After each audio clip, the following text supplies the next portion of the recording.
మనకు ఈ మధ్య కాలంలో ఒక విషయం తెలిసింది.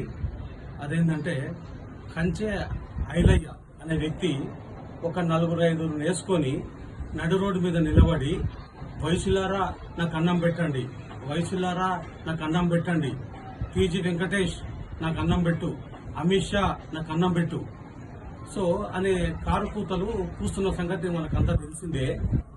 నేనేమంటా అంటే, కంచె ఐలయ్య నీకు ఒకసారి మేము గట్టిగా బుద్ధి చెప్పినాం, అయినా నీకు బుద్ధి రాలే. నీకు నిజంగా అడుక్కునేది ఉంటే నువ్వు ఎవరైతే పేర్లు చెప్పినావో వాళ్ళ ఇండ్లలో ముందు నిలబడి ఓ బొచ్చ తీసుకొని నిలబడితే వాళ్ళు నేను తీస్తారు. నువ్వు యాన్ను నిలబడి అడుగుతానంటే నీకు ఎట్లేస్తారు? నీవు నీ వయసుకు నీ ప్రొఫెసర్ గిరికి ఇది కరెక్ట్ కాదు. నీకు పెన్షన్ వస్తుంది, ఏమైంది నీకు ఏడ తక్కువ అయింది? అయినా కూడా నీకు తక్కువ అయితే మా ఇళ్ల ముందు నిలబడు, మేము ఇంత వేస్తాం. సో ఇప్పుడు మేము 2.0 వయసులం, పాత వయసులం కాదు. ఇప్పుడు మా దగ్గర వ్యాపారాలు ఏం లేవు. మా వ్యాపారాలు ఆన్లైన్ వాడింత, మార్వాడోడింత, వాడింత, వీడంతా అందరు వేసుకుని పోయిర్రు. మేము కూడా అన్నింటికి తెగించున్నాం.